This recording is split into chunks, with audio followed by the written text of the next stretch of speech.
മനസ്സിലായില്ല. അല്ല ശാരദ സ്കൂളിൽ നിന്ന് അമ്മ കൊണ്ടുപോവോ? അമ്മ കൊണ്ടുപോവോ? അച്ഛനെ കൊണ്ടുപോവോ? അച്ഛനെ കൊണ്ടുപോവോ? ശാരദ സ്കൂളിൽ ആരെയാ കൊണ്ടുപോകണമെന്ന് പറ. പിന്നെ പിന്നെ പിന്നെ മത്തച്ഛനെയോ? പിന്നെ വല്യമ്മേ? മുത്തശ്ശിയോ? പിന്നെ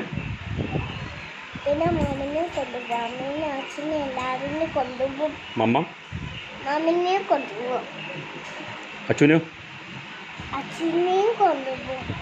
പാക്കാപ്പ അന അതിനാ അമ്മേനെ കൊണ്ടുപോണേ?